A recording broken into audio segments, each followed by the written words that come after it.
Lonceng peringatan mulai berbunyi pada tahun 2019. Pada tahun 2023, Amerika Serikat telah mengonfirmasinya. Intelijen Tiongkok beroperasi hanya 90 mil dari Florida. Ini bukan berita baru. Sebenarnya itu sudah menjadi pengetahuan umum. Dan semua ini terjadi di sebelah salah satu koridor energi paling penting di Amerika Serikat. Tiongkok membutuhkan pantai Teluk. Terperangkap di balik rantai pulau, 80% energinya melewati jalur sempit strategis yang tidak mereka kuasai. Gas mengalir dari pantai Teluk ke Eropa, sementara Tiongkok hanya bisa melihat, rentan, tak bergaya. Tapi itu bukan berarti mereka tidak mengambil langkah. Setiap langkah membawa pantai Teluk semakin dekat pada tantangan yang mungkin tidak disadari oleh Amerika Serikat. Dan satu lokasi mulai menonjol, Kuba. Saat ini, pantai Teluk menyumbang hampir 20% dari ekonomi Amerika Serikat dan menangani sekitar 30% dari seluruh ekspor Amerika Serikat. Wilayah ini adalah rumah bagi beberapa pelabuhan terpenting di negara ini: Houston, Tampa, Corpus Christi, New Orleans. Pelabuhan-pelabuhan ini bukan hanya sibuk, mereka tumbuh lebih cepat dibandingkan wilayah lain di Amerika Serikat. Houston dan Corpus Christi saja menangani 91% dari seluruh minyak mentah yang diekspor dari Amerika Serikat. Dan angka-angka ini bukanlah kebetulan. Pantai Teluk adalah tambang emas energi. Lihatlah peta ini. Lebih dari setengah kapasitas penyulingan minyak Amerika berada di wilayah Teluk. Hampir semua terminal ekspor LNG di negara ini berada di Pantai Teluk. Ini bukan sekedar wilayah, melainkan sebuah sistem yang hidup dan berdenyut. Ironisnya, Pantai Teluk berkembang karena wilayah ini sangat cocok untuk mengimpor minyak. Namun ketika revolusi serpih terjadi, semua infrastruktur yang sudah ada itu mengubahnya menjadi pusat ekspor utama negara ini. Amerika Serikat sekarang menjadi eksportir gas alam terbesar di dunia dan secara keseluruhan menjadi eksportir neto energi sejak tahun 2019. Pantai Teluk adalah pusat dari strategi keamanan nasional Amerika dan menjadi alat potensial melawan Tiongkok yang tidak bisa menandinginya. Namun ini bukan hanya soal energi. Pantai Teluk adalah pusat perdagangan maritim Amerika. Jadi, apa yang terjadi jika Pantai Teluk terganggu, misalnya selama 30 hari? Kita tidak perlu terlalu membayangkan. Badai sudah menunjukkan dengan cukup jelas. Ketika Katrina melanda New Orleans, itu menghentikan 19% produksi minyak Amerika dan mengancam 24% pasokan gas alam. Sebanyak 0,86% dari PDB negara itu hilang. Badai Harvey menghantam Houston pada tahun 2017. Hanya hilangnya produksi selama 1 minggu di Texas dan Louisiana mengakibatkan kerugian sebesar 0,06% dari ekonomi Amerika Serikat. Saat ini 30 hari gangguan akan menjadi bencana. Namun pentingnya Pantai Teluk tidak hanya terletak pada neraca keuangan, ini juga soal hard power. Militer AS membutuhkan pelabuhan-pelabuhan dan energi itu. Dampaknya akan jelas. Ekspor energi terhenti, harga melonjak di seluruh dunia, rantai pasokan militer melambat. Eropa kehilangan pemasok penting, pengaruh pun hilang. Garis pantai ini tidak hanya menggerakkan Amerika, tapi juga menggerakkan dunia. Dan saat ini, negara yang paling ingin menantang kekuatan Amerika, diam-diam sedang memposisikan dirinya di dalamnya. Itu karena Tiongkok mengimpor 70% minyaknya dan 42% gas alamnya, sebagian besar melewati jalur-jalur sempit strategis yang tidak mereka kuasai. Amerika tidak punya masalah itu. Masalah di Selat Hormuz, Amerika Serikat cuek saja. Amerika memproduksi energinya sendiri dan mengandalkan infrastruktur di Pantai Teluk sebagai gantinya. 2 jalur sempit strategis utama di dalam negeri yang mereka kuasai membuat gangguan global bukan menjadi masalah. Ini bukan hanya soal Amerika yang mandiri energi, tapi juga soal Amerika yang menentukan harga global. Dan bukan hanya Amerika yang diuntungkan. Sementara Eropa dulunya bergantung pada gas Rusia, sekarang 58% impor LNG-nya berasal dari Amerika Serikat dan berpotensi naik menjadi 80% pada tahun 2030. Seperti yang sudah kita lihat, seluruh sistem akan berhenti jika salah satu dari mereka bermasalah. Dan itu lebih dari sekedar masalah ekonomi, itu adalah bencana strategis. Jadi, Tiongkok mulai mencari ke tempat lain. Mungkin Pantai Teluk Amerika menawarkan jalan keluar. Tiongkok sudah mulai berinvestasi di lahan pertanian di Amerika Serikat, tapi itu bukan satu-satunya hal yang mereka beli. Tiongkok tidak bisa mengancam Amerika Serikat secara militer, setidaknya tidak tanpa mempertaruhkan kehancuran bersama. Tapi mereka bisa menunjukkan pengaruh di ruang rapat, kontrak, dan kesepakatan infrastruktur. Inisiatif Sabuk dan Jalan sekarang sudah mulai masuk ke wilayah Amerika Serikat. Paruhannya mungkin berbeda, tapi strateginya tetap sama. Tiongkok diam-diam menguji batas pengaruhnya, menempatkan diri di bidang infrastruktur dan energi di mana sebuah krisis bisa mengubah keseimbangan. Banyak impor Amerika menggunakan derek buatan Tiongkok yang keamanannya diragukan. Bagaimana jika derek-derek itu mengalami kerusakan dan aktivitas di pelabuhan terhenti? Satu gangguan, 1 minggu waktu henti, dan rantai pasokan pun terhenti. Lalu ada juga masalah kepemilikan. Sebuah perusahaan Tiongkok sekarang mengendalikan sebagian dari terminal Bayport di Houston yang menangani lebih banyak kargo domestik dan asing dibandingkan terminal lain di Amerika Serikat. Itu berarti pengaruh yang lebih besar. Dan itu sangat penting ketika miliaran ton barang dagangan dan pasokan militer mengalir melalui terminal-terminal ini. Selain peralatan militer dan senjata, militer Amerika Serikat membutuhkan 360.000 barel minyak setiap hari, bahkan di masa damai, hanya untuk beroperasi. Sekitar setengah dari jumlah itu melewati kilang dan terminal minyak di Pantai Teluk. Jika terganggu, rantai pasokan pun terhenti. Bukan hanya untuk latihan atau pertempuran kecil, tetapi untuk setiap konfrontasi dengan Tiongkok. Pantai Teluk bukan sekedar infrastruktur, itu adalah bagian penting dari proyeksi kekuatan Amerika. Dan Kongres telah memperingatkan soal ini. Pelabuhan-pelabuhan itu rentan. Kapasitas pengangkutan laut yang dibutuhkan untuk perang antar negara memang belum tersedia, dan infrastruktur energi bisa saja rentan. Dan ada kabar yang lebih buruk bagi Iris Race. Tiongkok tidak hanya berusaha mendapatkan pijakan di pelabuhan, mereka juga mulai masuk ke rantai pasokan energi di Pantai Teluk. Ironisnya, salah satu alasan Pantai Teluk ISS menjadi raksasa energi adalah untuk memenuhi permintaan energi Tiongkok yang terus meningkat. Pada tahun 2017, Tiongkok menjadi importir minyak dan gas alam terbesar di dunia. Pada tahun yang sama, sejumlah perusahaan energi Tiongkok menandatangani kontrak selama 20 hingga 25 tahun dengan produsen Amerika di wilayah tersebut. Tiongkok mungkin telah memangkas impor LNG dari Amerika Serikat pada musim semi 2025 karena tarif. Tetapi kontraknya tetap berlaku, gasnya masih terus mengalir. Gas itu hanya dialihkan ke Eropa untuk mendapatkan keuntungan. Berbeda dengan Qatar yang membatasi tujuan, ASK membiarkan perusahaan Tiongkok menjual kemanapun mereka mau. Tiongkok bisa memanipulasi harga energi dunia dan mengacaukan strategi Amerika di Eropa, semuanya tanpa melepaskan satu tembakan pun. Tapi Tiongkok tidak hanya berhenti pada kepemilikan minoritas di pelabuhan.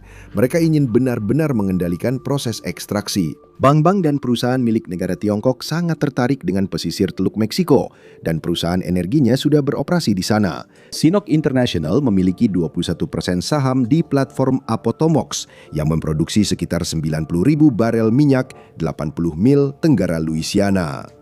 Dan itu bukan satu-satunya. Perusahaan itu juga berperan di ladang minyak dan gas Stampede, 115 mil selatan Fortune, Louisiana. Saham-saham ini dijual ke perusahaan Inggris seharga $2 miliar pada Desember 2024. Tapi ini menunjukkan betapa longgarnya aturan investasi asing di Amerika Serikat. Semua ini adalah bagian dari strategi tandingan, karena inilah titik lemah militer Amerika Serikat. Mungkin ini adalah pasukan tempur paling maju dan berpengalaman di dunia, tapi mereka sangat bergantung pada banyak komponen yang harus bekerja selaras. Jika tidak, rantai pasokan yang panjang bisa terputus. Bahkan operasi udara terbatas di atas Iran pun menjadi tantangan logistik. Dan melawan Tiongkok, masalah itu jadi berlipat ganda.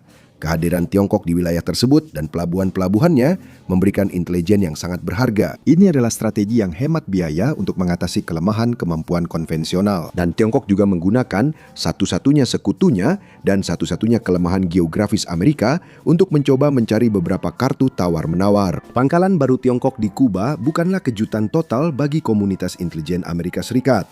Beijing telah aktif di sana sejak tahun 1999 ketika mereka mendirikan pangkalan mata-mata di Behucal. Dan ada 2 pangkalan lain di pulau itu, yaitu di Wahai dan Calabasar. Jadi Kuba bukan hanya satu pangkalan, ini adalah jaringan yang sangat cocok untuk menyadap sinyal dan memantau lalu lintas kapal dari Teluk. Ada banyak hal yang menarik bagi Tiongkok di sana. Selain pelabuhan, AS memiliki pangkalan-pangkalan utama di Teluk, termasuk markas Komando Operasi Khusus dan Komando Selatan ASS. Memusatkan pusat-pusat penting seperti itu di wilayah tersebut meningkatkan kerentanan terhadap serangan yang dapat mengganggu operasi dan kesiapan. Pengendalian, pengamatan, logistik, semuanya bertemu di wilayah Teluk. Pijakan strategis Tiongkok bukanlah kebetulan. Itu adalah langkah yang diperhitungkan dalam permainan catur. Dan Kuba mungkin memiliki sesuatu lagi yang bisa ditawarkan kepada Tiongkok yang mungkin tidak pernah Anda duga. Titik sempit terbalik. Selat Florida dan Selat Yucatan memang bukan Hormuz atau Malaka, tetapi keduanya sangat langka secara strategis. Lalu lintas pelayaran dari pantai Teluk Amerika Serikat harus melewati salah satu selat ini untuk masuk ke Laut Lepas. Jadi, pangkalan mata-mata di Kuba tidak hanya bagus untuk memantau sinyal militer atau industri. Pangkalan itu juga bagus untuk mengawasi setiap pergerakan energi dan lalu lintas militer dari pantai Teluk. Apakah ini cukup untuk benar-benar memblokir perdagangan Amerika? Ya, tidak. Tapi itu bisa mengganggunya.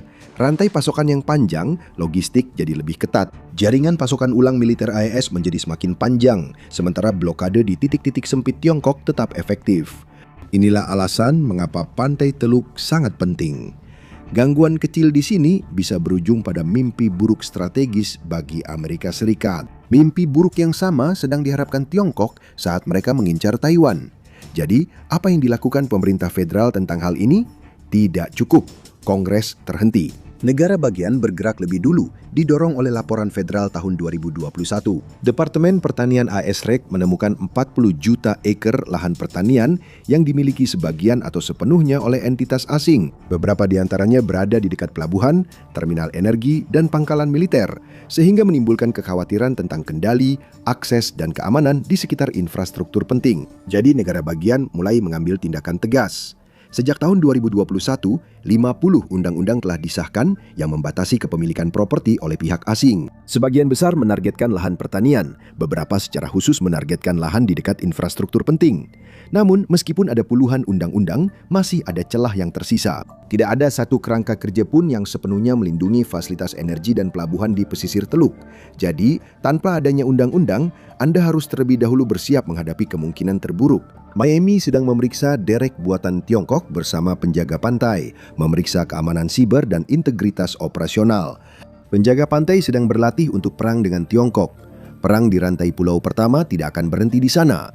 Tiongkok akan berusaha melemahkan kemampuan Amerika untuk mempertahankan perang melalui sabotase ekonomi dan logistik. Penjaga pantai telah memetakan tantangan potensial, termasuk bagaimana peralatan dan investasi Tiongkok dapat memberinya informasi penting dari dalam. Jadi, bayangkan apa yang terjadi jika pelabuhan seperti Port Arthur di Texas mengalami malfungsi operasional.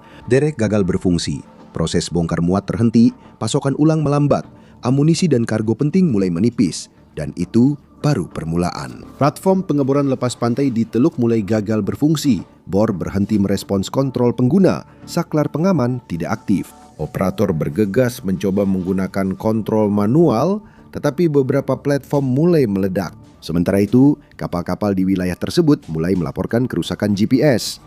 Ketakutan terbesar penjaga pantai, tabrakan di jalur sibuk seperti New Orleans. Lalu lintas maritim melambat hingga hampir berhenti atau bahkan berhenti total. Militer Amerika Serikat tidak bisa mendapatkan pasokan ulang. Serangan rudal Tiongkok menghancurkan pangkalan Amerika Serikat dan sekutu di Pasifik.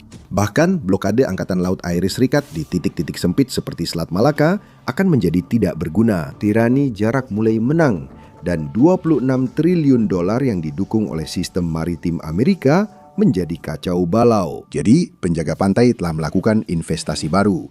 Drone digunakan untuk memantau tempat-tempat yang tidak bisa dijangkau kapal. Teknologi AI menandai kejanggalan sebelum masalahnya berkembang. Sebuah kapal yang bermasalah di Sungai Mississippi saja bisa menjadi tanda adanya masalah yang lebih besar di lepas pantai. Deteksi dini menjadi pembeda antara bencana dan penanggulangan.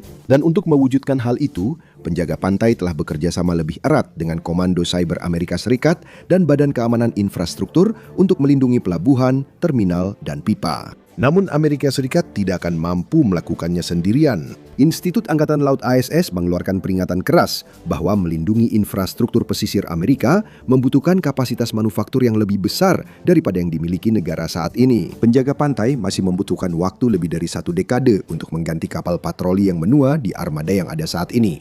Sekutu sangat penting. Mereka juga memiliki banyak hal yang dipertaruhkan. Eropa bergantung pada LNG AS setelah pasokan Rusia runtuh. Sementara itu, Jepang saat ini mendapatkan sekitar 9 hingga 10% LNG-nya dari Amerika Serikat. Kemakmuran sekutu bergantung pada kelancaran lalu lintas di pesisir Teluk AS. Dan itulah sebabnya pertahanan terbaik mungkin adalah langkah ofensif yang kuat. Tahun 2026 dibuka dengan perkembangan yang mengejutkan. Pasukan ARS menangkap Presiden Venezuela, Nicolas Maduro. Namun pihak yang benar-benar dirugikan dalam operasi tersebut kemungkinan adalah Kuba. Venezuela adalah pemasok energi paling andal bagi Kuba, menyumbang lebih dari 26.000 barel minyak per hari atau 50% dari total defisit pasokan Kuba pada tahun 2025. Ketika Amerika Serikat memblokir pengiriman tersebut pada Februari 2026, Kuba menghadapi kekurangan bahan bakar terburuk dalam beberapa dekade. Halte bus menjadi sepi, jam kerja kantor dikurangi, keluarga terpaksa menggunakan kompor kayu dan batu bara untuk memasak. Pemadaman listrik hampir terjadi terus-menerus. Bagi Amerika Serikat, ini menjadi alat tawar-menawar yang sangat besar. Pemerintah Kuba sendiri kini mengakui bahwa mereka sedang melakukan pembicaraan dengan Gedung Putih. Negara kepulauan itu perlu mengubah aliansinya. Dan pembongkaran pangkalan-pangkalan Tiongkok akan menjadi salah satu syarat jika Kuba ingin listriknya kembali menyala. Namun, bahkan jika pangkalan-pangkalan itu dihapus, pesisir Teluk Meksiko tetap menjadi masalah. Wilayah ini kecil, strategis, dan dipenuhi dengan aset-aset di bawah aturan investasi asing. Sebenarnya, pesisir Teluk Meksiko adalah bom waktu yang siap meledak. Tiongkok merasa bahwa kesempatan untuk mengambil alih Taiwan semakin sempit. Jadi, apakah pesisir Teluk Meksiko akan tetap menjadi urat nadi Amerika atau justru menjadi titik lemahnya? Terima kasih sudah bergabung dengan saya hari ini. Saya harap Anda menikmati videonya. Dan jika Anda ingin melihat lebih banyak video seperti ini, silakan pertimbangkan untuk berlangganan dan aktifkan notifikasi. Itu benar-benar sangat membantu. Terima kasih sekali lagi dan sampai jumpa di lain waktu di Mepek.